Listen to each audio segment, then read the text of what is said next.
Alright, so this video is a little compilation of three news articles that just popped up today. It's basically gonna start out as a little bit of a rage, not full-on rage, but a little irritated. But then it ends on a more positive note, I guess you could say. So, for starters, as we can see, the next Galactic Challenge is coming up. Geonosis Clone Troopers, and then bonuses for Inquisitorius. Like, are these dickheads seriously bringing back the stupid Inquisitorius again? Are you serious? We just had a Galactic Challenge right before this one, the Dathomir Sith one, and nobody liked it. Because the community doesn't like that they're pushing Inquisitorius so hard when Inquisitorius as a faction suck.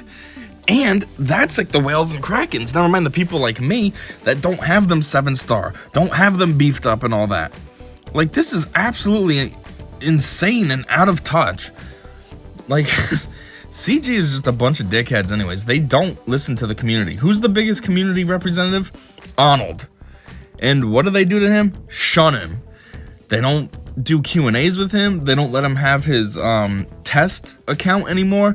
They don't anything. He's the biggest community support, if you want to call it that, and yet CG completely disregards him in every aspect. And yeah, this is just what they do to their community. Oh, you don't like the Inquisitorius? That's okay. We're gonna have another event with it coming up, because, you know, that makes sense. Second thing, they finally, I just got done complaining about this in my rage video. They finally have this stupid thing coming up for, Cat. But, what's the problem with it? Well, requirements, 4 million GP, Relic, 3+ characters. And then the rest we already know about. The tiers are locked once you have all those shards and stuff, victory counts are not shared, whatever. But, like, 4 million GP, why do you need to be 4 million GP? From what I hear, too, if you're not at 4 million GP, you're locked out of this. Like me and my second account, I'm only at like 2.6 million, which means I'm not even going to see this because I'm not strong enough to. This whole point of this event, or whatever the heck it is, I don't know. It's not really a event. It's not a, I don't know what it is. It's just a stupid, worthless game mode to get character shards. But the whole point is so that way then you can catch up. If you weren't able to do hard mode and get all those deluxe shards and stuff from Conquest, this is your way to do it. So why are they gating you still with a GP requirement and a Relic requirement? That's why do I need to have Relic 3 characters? Why? That doesn't make any sense at all. I mean, I guess it can be anybody, so that's good that they're not gating you behind like a certain team, but why? I mean, I'm not personally worried about it. I have plenty enough of Relic characters. But that's not the point. If you are a 4 million GP player, you may not have that many Relic characters. I mean, in my second account, where I'm sitting at 2.6 million, I mean, I do have 6 Relic characters, so maybe, but still, it's just insane for no reason. And then on top of it, from what I've heard, if you want to, you can only refresh this twice per time that this stupid event comes around. And you know how much it costs?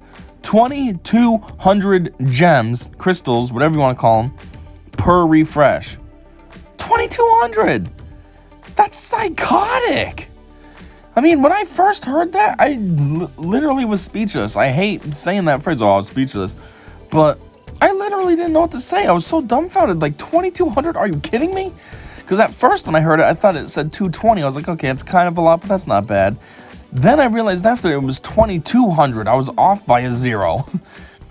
And I'm like, are you serious right now?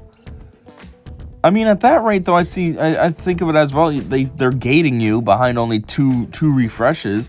But that's 4,400 gems. So I'm like, I guess that makes sense, right? Why they're gating you, though, on the amount of refreshes doesn't make sense either. That's the whole point of this event. So that way then you can unlock Cat. I mean, based on this, Whip's rewards, it looks like you get some of the Razor Crest as well. So it gives you Razor Crest shards and Cat shards. But the whole point is that way then you can get these characters to 7-star. Razor Crest has been around for over a year. Cat's pushing a year, if not a little bit longer at this point. So why is there a refresh limitation? If you want to do an infinite amount of times so then you can get it a 7-star, why not? And then why are they also making it so that once you hit the 330 shards, then you can't participate this in any longer? Like, basically, this just won't show up. It's kind of like, I guess they're treating it like a journey guide character, because something like CLS, if that event comes up, now it's always available in the journey guide, but before, when it would come up, if you had them 7-star, you didn't see it. But I don't know why they do that. The ships, you can keep going. I get the ship shards all the time and it goes in the shard shop. Why don't they do that with characters? Makes no sense. Anyways, that's enough further hating on CG and their terrible business practices. Like I've said before, I really hope that something bad happens to them. They need to go out of business. They're terrible as a company. Terrible! So I wish them all the worst. Anyhow, now on to the apparent more positive news, which was this. Juhani got her Omicron now. So they don't have the real articles anymore. You only have this nonsense. So anyway, using this, let's get it. Hey, Holotable Heroes. In today's update, Juhani has a new Omicron tier added to her Cathar Resilience unique ability, which boosts certain unaligned Force user allies in territory wars. What's up with all this unaligned love all of a sudden? This is weird.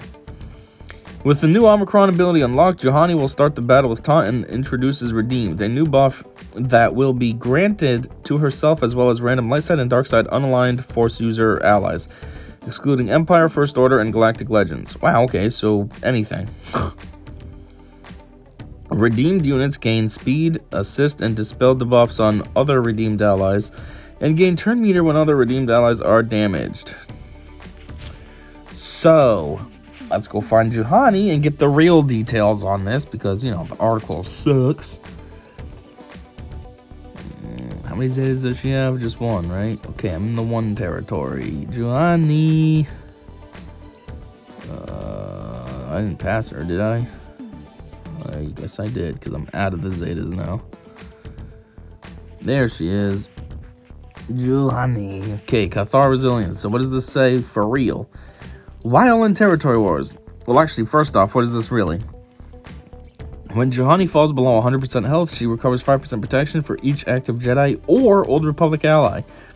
Then she gains health steal up and offense up for 2 turns. Okay. Now, while in territory wars, at the start of battle, she gains taunt for 2 turns. Then, Juhani and a random dark side unaligned Force user ally, which really is only Maul or Starkiller, right? Because it says excluding half the other options. Anyways, a random dark side unaligned Force user ally and a random light side unaligned Force user ally gain redeemed until Juhani is defeated, which can't be copied, dispelled, or prevented. Ironically, they don't tell you what redeemed means. Oh, here it is. Redeemed! You get plus 35 speed whenever an ally with redeemed uses an ability during their turn. All other allies with redeemed assist. Whenever an ally with redeemed gains a buff, dispel all debuffs on allies with redeemed. Whenever an ally with redeemed is damaged by an enemy, all allies with redeemed gain 15% turn meter. Whenever an ally with redeemed is inflicted with a debuff, all allies with redeemed recover 15% protection. And then hold on, it says whenever an ally with redeemed is inflicted with a debuff, but then what was happening up here? All other allies with redeemed assist. Whenever an ally with redeemed gains a buff, dispel all debuffs on allies with redeemed. So, you can get a debuff, gain 15%, recover 15% protection, and then gain a buff, and those debuffs are gone. Okay, so, I guess this is semi-okay. It's not great, but it's semi-okay. Why does she work with unaligned Force users, though? That's what doesn't make sense, because she's not. She's Old Republic. She has an alignment. She's Jedi. So what is up with this unaligned nonsense?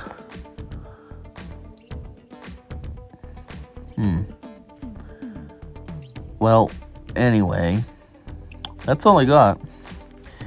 There's no articles. There's nothing else to read. There's not too much to talk about this. It's just kind of, it's okay. It doesn't make sense what's up with all this unaligned nonsense, but yeah, that's all I got. So, CG, and yeah, until next time, I said see ya.